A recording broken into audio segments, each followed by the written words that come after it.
बीरेन जी, इस चुनाव के नतीजों का आपने किस तरह से आकलन किया, और विशेष तौर पर ये वोटों के बंटवारे की बात है जिसके लिए आसिम वकार और मतीन खान अभी क्लेम कर रहे थे, इनके दावों में कितना दम है? देखिए, ये बात अशरफ साहब की काफ़ी सही है कि ये चुनाव ऐसे चुनाव होते हैं जहां पर लोग सामाजिक समीकरण पर लड़ते हैं, दलीय स्थितियां और वोटे के बिखराव पर बहुत ज़्यादा मतलब नहीं है, क्योंकि बहुत सारे कैंडिडेट्स लड़ते हैं, वो अपना अपना जिनको टिकट नहीं मिलता वो निर्दल हो जाते हैं। आप देखिए, जो आंकड़ा आया है उसमें सबसे ज़्यादा वोट निर्दलीय को ही मिला है।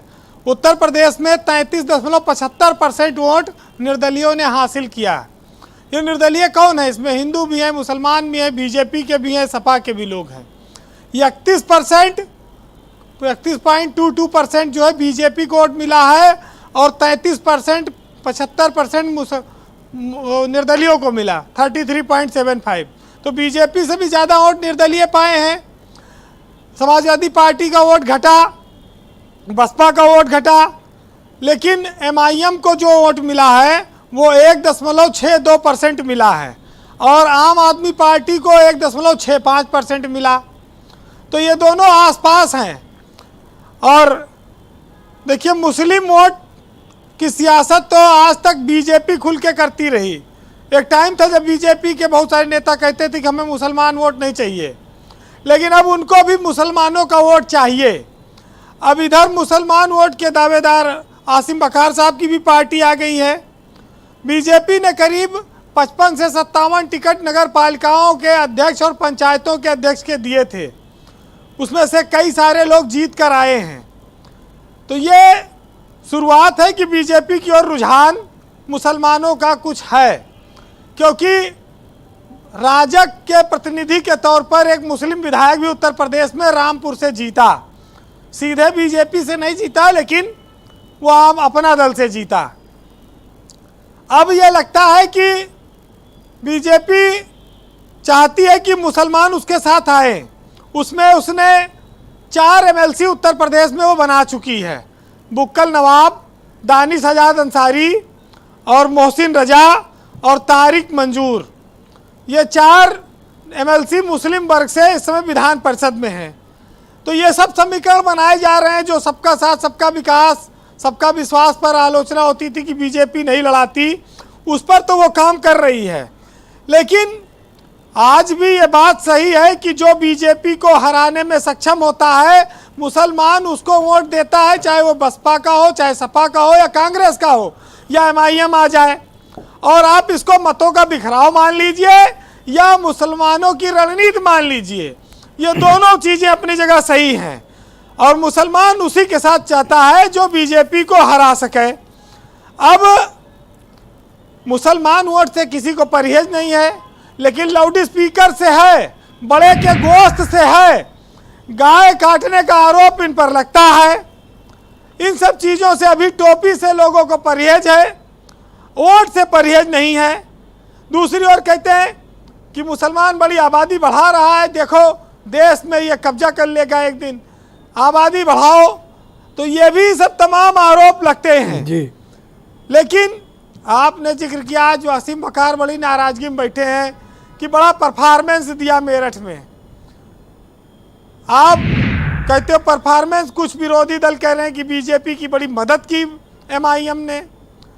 इनको वोट कटवा ना कहिए, इससे उनको परहेज है। एक बार नहीं कहे, ये तो जबरन चिपका रहे मेरे ऊपर। आज इनका दोपहर में शायद घर में कुछ झंझट हुआ है, इसलिए गुस्सा बैठे हैं।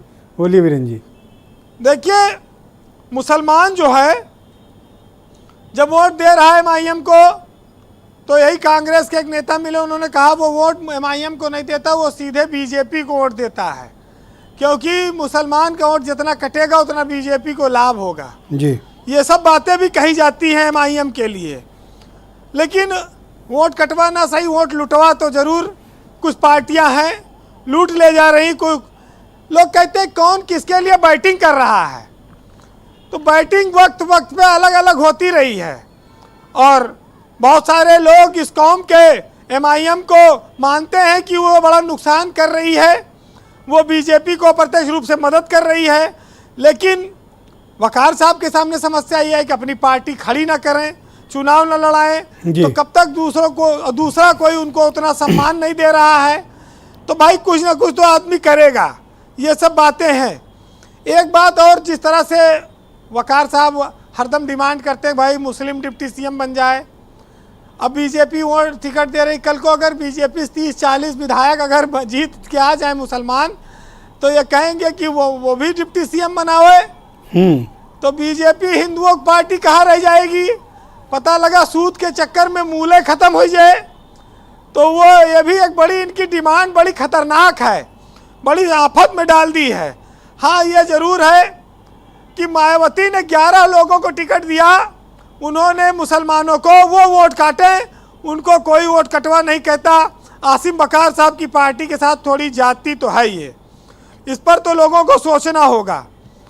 लेकिन मुसलमान भी धर्म संकट में है, विपक्ष का उसके सामने जो मजबूत कैंडिडेट होता है उसकी मजबूरी भी हो जाती है जी। कर्नाटक में जो योजना थी, वो उत्तर प्रदेश में ऐसी स्थिति नहीं है कि मुसलमान के सामने कोई बहुत बड़ा विकल्प हो। तो ये 2024 में, अच्छा बीजेपी जो राशन बांट रही है, जो आवास दे रही, सिलेंडर दे रही, वो तो भेदभाव नहीं करती कि मुसलमान हैं इनको राशन ना दिया जाए। लाभान्वित इनके कौम के लोग भी हो रहे हैं, तो वोट तो कुछ ना कुछ पाएगी ही। अब वो कैसे पाएगी, उसके लिए बाबा बागेश्वर से लेके तमाम पंडित धर्मशास्त्री सब लगे हुए हैं, तमाम चीजें हो रही हैं।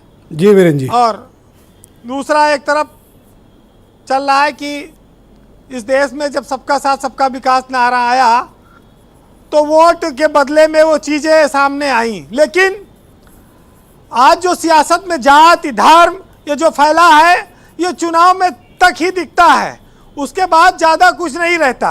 क्योंकि इस देश में ज्यादा फर्क नहीं पड़ता है कि भाजपा जीत रही है कि कांग्रेस, क्योंकि वर्तमान जो सियासत है उस पर एक महत्वपूर्ण बात कह रहा हूं, सुनिएगा कि इस दौरे इलेक्शन में कहाँ कोई इंसान नजर आता है, कोई हिंदू तो कोई मुसलमान नजर आता है।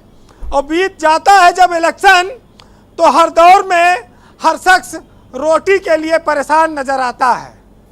बहुत शुक्रिया वीरेंद्र जी, आपने बहुत ऊंची बात कही कि एंड ऑफ द डे लोगों के लिए रोटी ही सबसे महत्वपूर्ण है और वही है जो लोगों के प्रति धारणा रखती। बहुत शुक्रिया वीरेंद्र जी, आपका बहुत बहुत धन्यवाद। बहनों भाइयों, आज हम चर्चा कर रहे हैं कि